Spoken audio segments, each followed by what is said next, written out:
Alam niyo po, ang topic po natin today is real transformation. Alam niyo po, nakikita niyo po yung drawing ng transformation. Alam niyo yung butterfly, nagsisimula siya sa isang uod, tapos nagiging cocoon, tapos nagiging butterfly. Isa pong klase ng metamorphosis na nagbabago. Real transformation. Pero pagdating sa ating mga Kristiyano, paano natin masasabi na talagang totoong may real transformation sa atin? Ano? Minsan kasi nagsisimba tayo, ginagawa natin lahat ng ginagawa natin, pero baka hindi totoong transformation yung nangyayari. So, bakit napaka-importante? Why this topic is important? Alam niyo po, kasi may mga kagaya ng tinatawag nating unseen transformation. Actively, nagsisimba tayo, umaatin tayo sa church, pero yung buhay natin, pag-uwi natin sa bahay, ganun pa din. Pagpasok natin sa trabaho, yung buhay natin ganun pa din. Yung pagbabago, invisible sa mga tao sa paligid natin. Naobserbahan nyo ba yun? Na-experience nyo ba yung mga ganyan? So, hindi nakikita yung transformation. Because going to church has become just a ritual, a habit, or an obligation. Nagiging habit na lang o nagiging, kasi sabi ni Lolo sabi ni Tito kasi in-invite ako kaya ako sisimba. Kaya wala yung totoong transformation.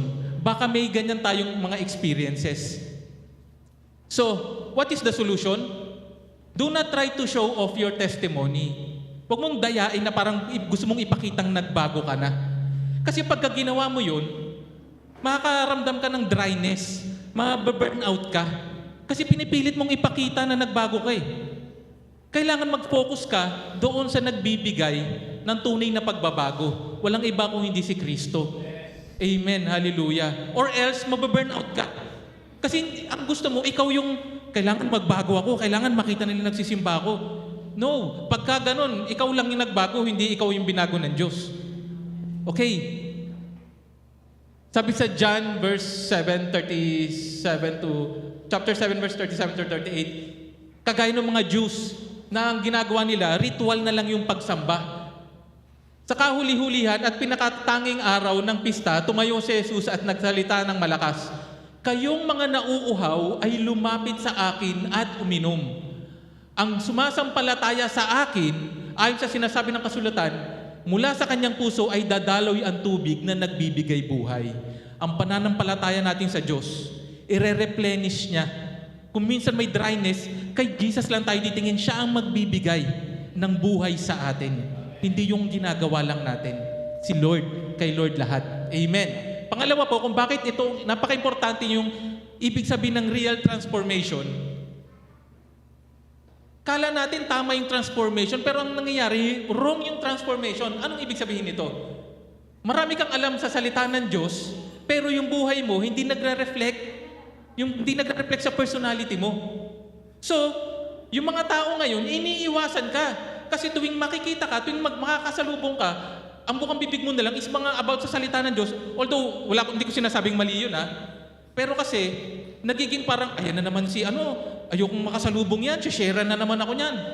May mga ganon. Hindi ko po sinasabing mali yun Baka po sabihin nyo, hindi na nga ako mag-share, baka ganon, hindi po Ang ibig ko po sabihin dito, kung bakit ito nagiging mali, kasi along the way, nagiging legalistic ka na pala. Nagiging masyado ka nang sa detail ng salita ng Diyos, pero yung mas importanteng bagay ay nami-miss out mo na. Ano yun? Ano yung mas importanteng bagay? Basahin natin sa Romans chapter 13. Huwag kayong magkaroon ng sagutin inuman, maliban na kayo'y magmahalan sa isa't isa. Yun pala, yung pagiging legalistic, kala mo nag-share ka for the sake of sharing, for the sake of sasabihin sa kanilang, eto, mabuti ang Diyos, tama ito ang Diyos, nakakalimutan na natin yung mas importante, yung pagmamahal. Kaya minsan, okay din na hindi ka agad mag-share. Minsan okay din na kamustahin mo. O kamusta ka na? Ano pinagkakaabalahan mo ngayon? Pupunta ka ba sa ganyan? O sige, sama ako para lang makuha mo yung totoong puso niya. Makasama mo siya. Makuha mo yung interest niya. Pwedeng ganun. Not necessary, sharean mo kagad. Alam ko rito, maraming mainit dito. Gusto pag may nakakita ng makakasalubong, opportunity, sharean ko kagad. Yes, it can work that way, but also, ang pinaka-importante, ipakita natin yung pagmamahal. Ang umiibig ay hindi gumagawa ng masama kanino man, kaya't ang pag-ibig ang katuparan ng kautusan. Yung kabuuan po ng buong Bible. Isa lang po ang summary niyan. Pag-ibig. Amen. Last, why this topic is important? Kasi nagkakaroon pala tayo ng fake transformation. Ano to? Blessed na blessed ka during worship. Sino na blessed dito kaninang worship? Oh, hindi mali po, hindi po masama yan ha. Baka porkit sinabi kong fake transformation, bakit ito nagiging fake? Na-bless ka sa worship, na-bless ka sa preaching, pero after church, yung attitude mo hindi nagbago. Judgmental ka pa rin. Masyado ka pa rin kung mag-alala, napaparalyze ka pag nag-aalala ka. O kaya, cold pa rin yung puso mo pagka nakakita ka ng ibang taong makasalanan. Or may hidden sin ka. Na kahit nagsisimba ka, may tinatago ka pa rin kasalanan na patuloy mong ginagawa. At ito yung nagdo-dominate ng iyong puso. Kaya, fake yung transformation. Ano pong ibig sabihin nito? Feeling God's presence during service, during Sunday, doesn't mean you are transformed on Monday. Hindi porket blessed na blessed ka ngayon, bukas is bagong nilalang ka na. Bakit? Kasi nakabase ka lang sa emotion. Hindi dapat tayo nakabase sa emotion. Dahil ang emotion na yan, hindi yan kayang baguhin ng tao. Sino lang makakapagbago sa tao? Ang Diyos lang. Kaya napaka-importanting pag-aralan natin to na huwag tayong mag-rely sa feelings. Sabi po sa Santiago 1:22, mamuhay kayo ayon sa salita ng Diyos. Kung ito'y pinapakinggan lamang ninyo, ngunit hindi isinasagawa, dinadaya ninyo ang inyong sarili. Yan, hindi pupunta lang tayo rito para makinig. Kailangan ipamuhay natin. Amen. Start doing devotion. Ito po, napakaganda po nito. Mag-devotion po tayo. Ano po ibig sabihin ng devotion? Gamitin po natin yung SOAP method. Ibig sabihin, magbabasa tayo ng Bible. Babasahin natin yung Bible. Kung gusto nyo, isusulat nyo. Ako kasi digital, tinatype ko lang. Isusulat nyo kung ano yung na-observe nyo. Tapos, paano nyo ito may apply during that day nung nagbasa kayo? Then, mag-spend kayo ng time in prayer. Amen. Alam nyo, example. Paano po yung gagawin nyo to araw-araw? Para po tayo ay tuluyang makasunod sa gusto ng Diyos. Halimbawa, nagbasa ka ng Bible. Pagbukas mo sa Matthew chapter 6, nabasa mo rin yung forgiveness. Naku, importante palang magpatawad. Hello? Importante palang magpatawad.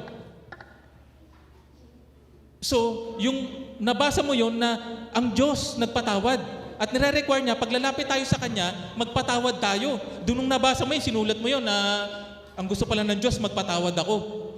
Ngayon, after mo siya ma-observe, i-apply mo na siya. Mula ngayon, papatawarin ko na si tatay. Mula ngayon, papatawarin ko na yung asawa ko. Mula ngayon, papatawarin ko na yung anak ko. Mula ngayon, papatawarin ko na yung kapitbahay ko. Kasi kung paano ako nagpatawad, ganun pala ako papatawarin ng Diyos. Kaya, pagkatapos nung nag-pray ka na, Lord, sorry Lord, masyado kong kinimkim yung galit na to. Hindi ako nagpatawad. Mula ngayon, Lord, tatanggalin ko na yung galit sa aking puso. Magpapatawad na ako. Isang example lang po yan. Kung araw-araw nyong babasahin yung Bible, araw-araw nyong makikita yung observation, araw-araw nyong i-apply, araw-araw kayong magpipray, hallelujah. Talagang mapapalapit tayo sa Panginoon. Real transformation changes your thoughts, guides your decision, and drives your actions. Eventually, it determines your destiny. Kung ang pag-transformation mo, magbabago ng iyong kaisipan, mag-guide sa iyo kung paano ka mag-decide sa mga bagay-bagay. Pati yung action mo, makikita ito sa reflection mo. Eventually, yung karakter mo magbabago. Ikaw ay magiging tunay na anak ng Diyos. Amen. Hallelujah. Sa Romans chapter 12 verse 2, huwag ninyong tularan ang mga pag-uugali ng mga tao sa mundong ito. Hayaan ninyong baguhin kayo ng Diyos. Sino magbabago sa atin? Si Lord, ang Diyos. Sa pamamagitan ng pagbabago ng inyong mga isip upang malaman ninyo ang kalooban ng Diyos kung ano ang mabuti, ganap at kalugod-lugod sa Kanyang paningin. Amen.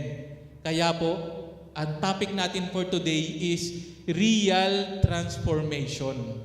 Yung topic po na ito, yung real transformation, ano ba ang ibig sabihin nito? Base doon sa binasa natin passage kanina sa Ezekiel chapter 36. 3 puntos lang po, mabilis lang po tayo. God will cleanse you. Alam natin to, ang Diyos ang maglilinis sa atin. Hindi tayo ang maglilinis sa sarili natin. Diyos ang maglilinis sa atin. God will change you. Hindi tayo ang magbabago. Diyos ang magbabago. God will bless you. Dahil binago ka ng Diyos, nilinis ka ng Diyos, natural, susunod doon blessing. Not necessarily pera, pero yung blessing ng Diyos maraming form. Amen. Isa-isahin po natin. God will cleanse you. Basahin natin. Sa Ezekiel chapter 36 verse 25, I will sprinkle clean water on you, and you shall be clean from all your uncleanness, and from all your idols I will cleanse you. Pansinin niyo po, yung Diyos ang maglilinis sa kanila. Ito po ay patungkol sa mga Israelite during that time, pero hindi po ibig sabihin para sa kanila yung mensahe. We can get the principle na applicable para sa atin, na ang Diyos ang maglilinis. Bakit ba ito sinabi ng Diyos para i-prophesy ni Ezekiel? Ano ba yung sitwasyon during that time? Bakit ito ipinahayag sa kanila? During that time po, kasi po sila ay na-exile sa Babylon. Sila po ay pinatalsik. Paano ba yung exile sa Tagalog? Pinalayas. Pinatanggal. Sa lupain nila. Dinala sila sa Babylon. Bakit? Bakit sila na-exile? Kasi persistent yung rebellion nila sa Diyos. Hindi sila sumusunod sa Diyos. Sumusuway sila. Alam na nila yung katuruan. Alam na nila yung aral, pero hindi nila sinusunod. Tapos, nagpapadala ng prophet ang Diyos para sinasabi sa kanya, magsisi na kayo. Bumalik na kayo sa Panginoon. Hindi pa rin sila sumusunod. Ang tigas ng ulo. Minsan ako ganyan din eh. Sinabi na ni Lord yung minsan pinapangunahan ko pa rin eh. Nakaka-relate ba tayo? So yung mga consequences, naging consequences na hindi nila pagsunod, ganyan. Napatalsik sila sa kanilang bayan. Pangalawa, yung idolatry. Nireplace nito yung totoong form of worship. Ano pong ibig sabihin nito? Nag-trust sila sa idols. Nagkaroon sila ng mga Diyos-Diyosan. Tapos doon na sila nagpe-pray. To the point na yung king nila during that time is naggawa ng golden calf na Diyos-Diyosan, naglagay ng altar. Sabi, huwag na kayong pumunta sa Jerusalem, dito na lang kayo sumamba. Grabe. At yung mga tao sumamba doon. Tapos nagtatrust sila sa mga tao, hindi sa Diyos. Kasi during that time, mas nagtatrust sila sa alliances, sa mga kampi-kampihan, compared na magtiwala sila sa Diyos. Kaya nagagalit yung Diyos. Bakit ayaw niyong magtiwala sa akin? Ako ang magsasalba sa inyo. Kaya yung naging consequences, napatalsik sila sa kanilang bayan. Kaya yung God's patience was exhausted. Naubos na yung pasensya ng Diyos sa kanila during that time. Not necessarily zero na. Pero during that time, yung nangyari sa kanila, paulit-ulit nagpadala ng prophets ang Panginoon para paalalahanan sila again and again. Yung Jerusalem, yung walls doon na sira na. Yung templo na sira na. Yung being exiled made God's name dishonored among the nations. Yung mga tao sa paligid ng nation ng Israel, parang kinukutya na yung mga Israelite. At ayaw ng Diyos yun.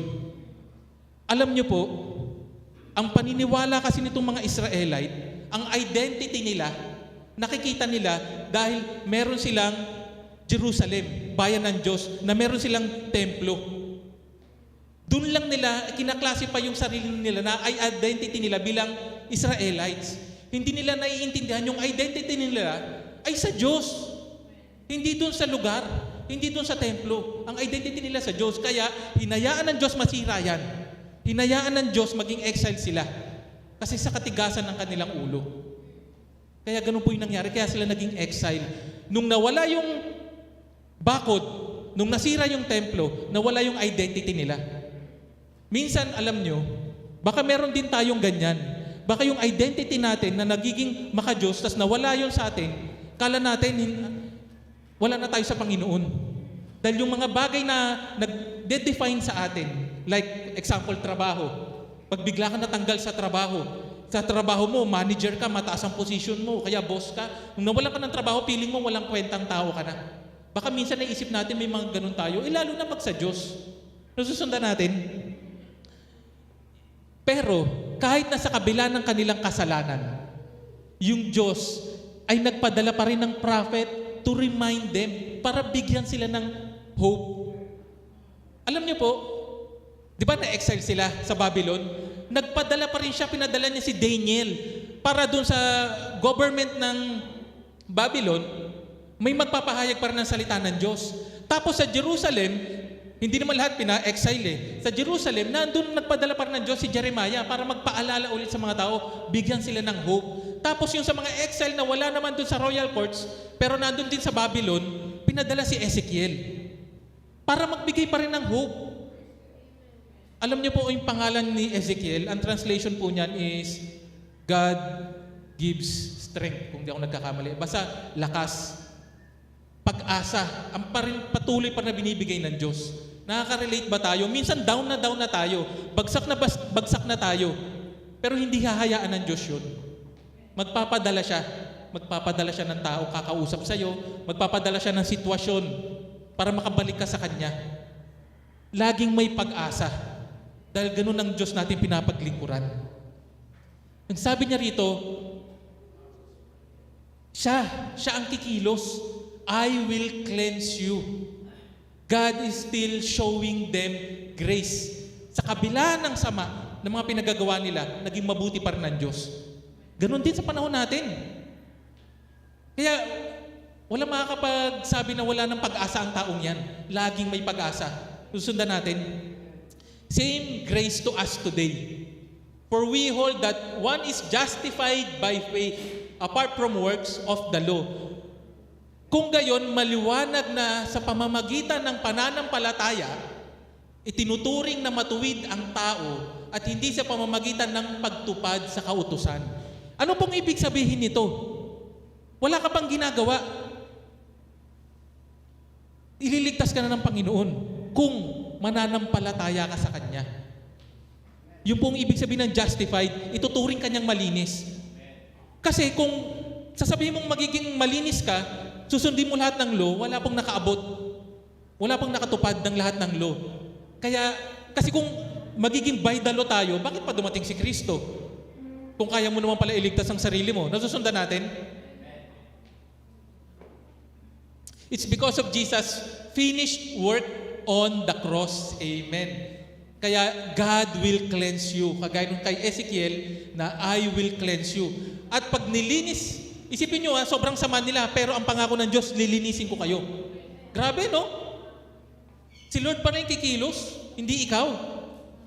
Pagkatapos nito, point number 2, God will change you. Babaguhin ka ng Diyos. Lilinisin ka niya, tapos babaguhin ka niya. Aba, grabe. Kaya wala talaga tayong maikakatwiran sa Panginoon eh. Dahil si Lord na lahat ang kumikilos eh. Mananampalataya na lang tayo sa Kanya eh. Kay Kristo na lang tayo susunod eh. Hindi na sa lahat ng mga yun eh. Ganun ang binibigay sa atin ng Panginoon. And I will give you, ito po yung kadugtong ng verse, sa verse 26, I will give you a new heart. Bibigyan kita ng bagong puso and a new spirit. Bagong spirito. I will put in you, and I will remove the heart of stone from your flesh and give you a heart of flesh. Amen. Kahit na po wicked nation, impossible to change. Wala pong imposible sa Diyos. Kahit sobrang sama ng isang tao, ang pangako ng Diyos, bibigyan kita ng bagong puso, ng bagong espiritu. May kilala ba kayong tao na sa tingin nyo wala ng pag-asa? Mali kayo, may pag-asa. Lahat ng tao may pag-asa habang nandito tayo. Kaya po meron tayong mga house churches. Kaya po pinupuntahan natin doon. Kasi kung hindi sila makapunta rito, sige, dali natin yung church doon. Kasi may pag-asa. Kasi si Lord ang gagawa ng paraan para makapunta sila rito. Kaya nandito tayo ngayon. Dahil si Lord pa na gumagawa ng paraan kung bakit tayo nandito. Hallelujah. Thank you, Lord. Nothing is too hard for God. And sa verse 27, and I will put my spirit within you. Yung una sinabi niya, I will put a new spirit. Yung new spirit pala na ilalagay ng Diyos is yung kanyang spirito. Grabe. Yung kanyang spirito yung ilalagay niya. and cause you to walk, para ikaw ay makalakad sa mga alituntunin niya, para maging maingat ka sa pagsunod sa kanyang mga utos. Ganun pala. Si Lord pa rin ang kikilos. Grabe, no? Kala natin, tayo yung gagawa. Kaya minsan nadidisappoint tayo eh. Magpapakabait na ako, hindi ko nagagawin to. Tapos nagawa mo ulit yung kasalanan. Nagkamali ka ulit. Bigla na namang lumabas yung init ng ulo mo o something. Tapos madidisappoint ka, Lord, pray ka na naman. Pero ang totoo, kasi ikaw yun iniisip mo, kakayahan mo eh. Pero hindi, isuko mo kay Lord. Kasi siya yung gagawa.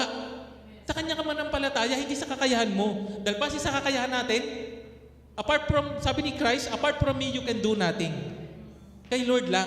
Siya lang ang makakagawa nito. Sa New Testament, sa Titus, iniligtas niya tayo hindi dahil sa ating mabubuting gawa, kundi dahil sa kanyang awa. Amen, hallelujah. Ginawa niya ito sa pamamagitan ng paghuhugas ng banal na Espiritu upang tayo'y ipinganak na muli at magkaroon ng bagong buhay. Amen, hallelujah. Yung kanina, yung sa verse 25, I will sprinkle you and cleanse you. Sa atin, ito pala ang tinutukoy doon. Ang katuparan ng Old Testament ay nasa New Testament, yung banal na Espiritu ng binigay ng Diyos dahil sa kanyang awa, hindi dahil sa mabuti nating gawa. I will put my Spirit within you and cause you to walk in my statutes and be careful to obey my rules.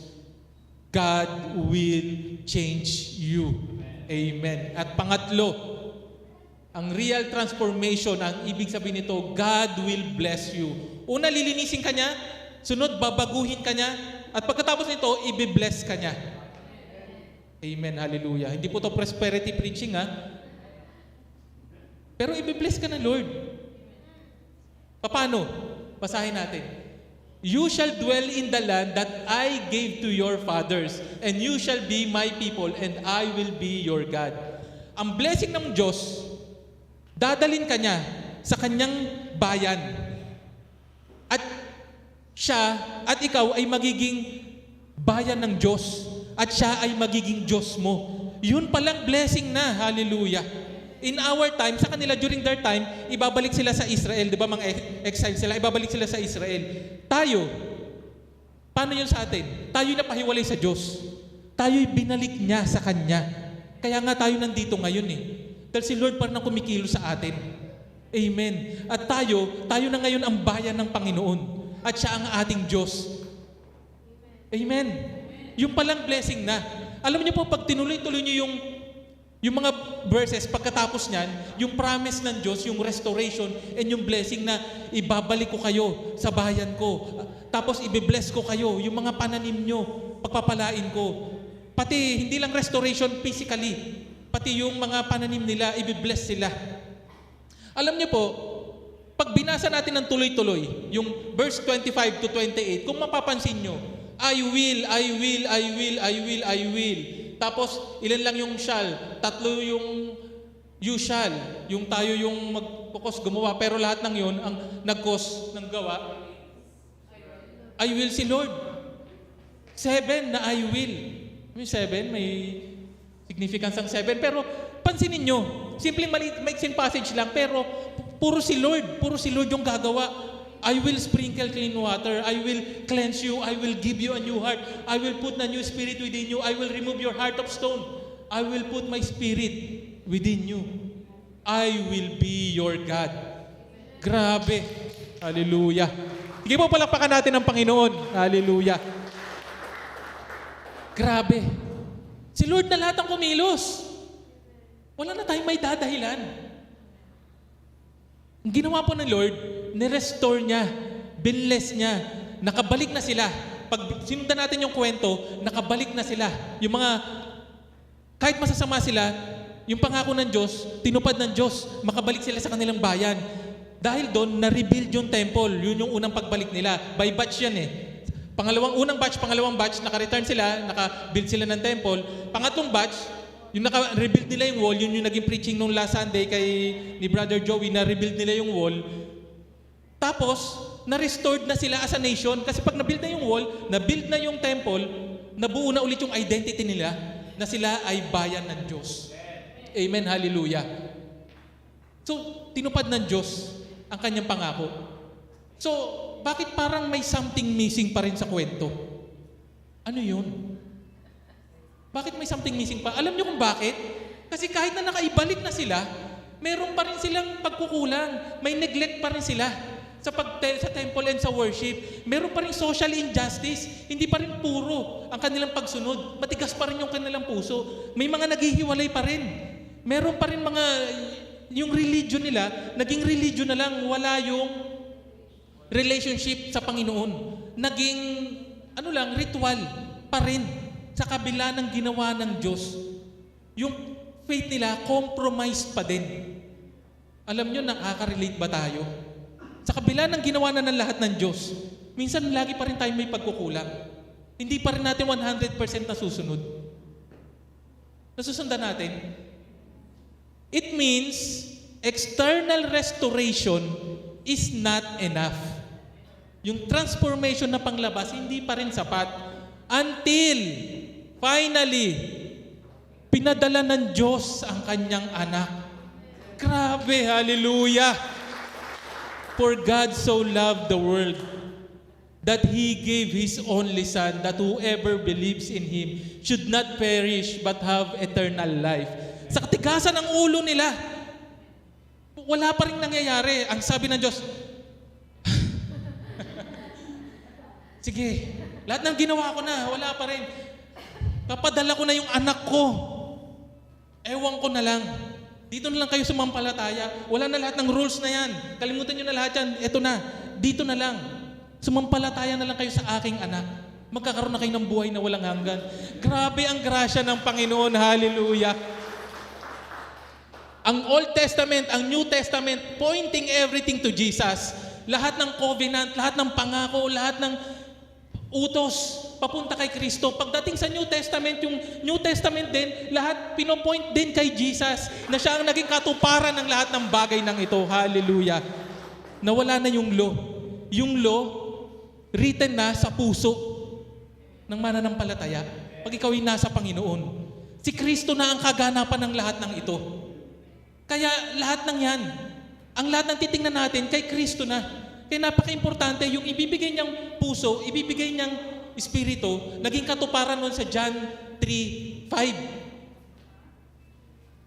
Sa John 3:5, ano sa John 3:5? Yung unless you are born of water and spirit, you cannot enter the kingdom of God. Yung sinasabi ni Ezekiel, I will give you a new heart, a new spirit. Ang naging katuparan kay Kristo pa din. Hallelujah. Only Jesus can bring new heart and new spirit. We are in a continuous purifying process of sanctification. Hallelujah.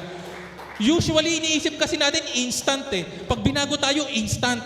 Hindi po. Ang Panginoon, binabago tayo unti-unti. Ang tawag po doon is sanctification. Parang yung ginto, dinadaan sa apoy para unti-unti matanggal yung impurities para makita kung ano talaga yung purong ginto. Ganon din tayo, unti-unti tayo nililinis. Kaya huwag ka ma-disappoint kung ang buhay mo hindi pa tuluyang 100% nagbabago. Ituloy mo lang. Huwag kang susuko, ituloy mo lang ang buhay. Ituloy mo lang sa Panginoon. Umatin ka pa rin. Magsimba ka pa rin. Tumulong ka. Maging part ka sa mission na i-grow ang house churches. Dahil tayo ang binigyan ng Panginoon. Tayo ang tinukahan ng Panginoon na mag-share tayo. Lahat, si Lord naman nakikilos eh. Tayo lang mag-share. Si Lord naman na magbabago. Si Lord naman na magbibigay ng Espiritu. Tayo, ipapakilala lang natin si Christ. Si Lord na ang bahala. Huwag kang mag-alala. Hallelujah. Nakatitiyak akong ipagpapatuloy ng Diyos ang mabuting gawain na sinimulan niya sa inyo hanggang sa araw ng pagbabalik ni Kristo Jesus. Hallelujah. Yung sinimulan sa iyo ng Diyos, huwag kang ma-disappoint. Kukumplituhin niya yan. Nadi-disappoint ka lang kasi iniisip mo sarili mo. No. Si Lord ang bahala sa iyo. Yung binasa natin kanina, yung unseen transformation, hindi po yung obligation. Because that is your commitment na kahit hindi mo feel, kahit na hindi mo kaya, pinipilit mo magsimba, pinipilit mo mag-pray, pinipilit mo magbasa ng Bible kasi may commitment ka kay Lord. Lord, napakaliit na bagay nito. Ikaw nga namatay para sa aming lahat. Tapos ito hindi ko magagawa. Lord, this is my commitment to you. Amen, hallelujah. Yung pangalawa, yung kala mo wrong transformation na nagiging legalistic ka. Hindi, huwag kang maging legalistic. Yung puso, yung pagmamahal. Kasi ito yung righteousness at yung obedience dahil pagka meron kang pagmamahal, there is no law sa pagmamahal. Dahil ang pagmamahal ang katuparan ng buong Biblia. At pangatlo, kala mo fake transformation, hindi fake ang transformation mo. Hindi yan, ito kasi nakabase sa feelings. Ito ay overflow ng God's presence touching your heart. Kaya yung ginagawa mo para sa Panginoon, ituloy mo lang. Kung wala ka pang commitment sa Panginoon, ito na ang pagkakataon na i-commit mo. I-pray mo sa sarili mo na it's between you and the Lord, na ang commitment mo, na ang transformation na siya ang magbibigay. Dahil ang real transformation is only found in Jesus. Ang lahat na kay Kristo na. Hallelujah. Amen. Tayo po'y magsipagtayo. Here I am to worship. Here I am to bow down. Here I am to say that you're my God. You're altogether lovely, altogether worthy, altogether wonderful to me. Here I am to worship. Here I am to bow down. Here I am to say that you're my God. You're altogether lovely, altogether worthy, altogether wonderful to me. And I'll never know, Lord, I'll never know how much it cost to see my sin upon that cross. I'll never know how much it cost to see my sin upon that cross. I'll never know how much it cost to see my sin upon that cross. I'll never know how much it cost to see my sin upon that cross. Let's worship God. Here I am to worship. Let's sing. I am to bow down. Here I am to say that you're my God. You're altogether lovely, altogether worthy, altogether wonderful to me. Here I am to worship. Here I am to bow down. Here I am to say that you're my God. You're altogether lovely, altogether worthy, altogether wonderful to me. Yes, Lord God, we continue to praise you and lift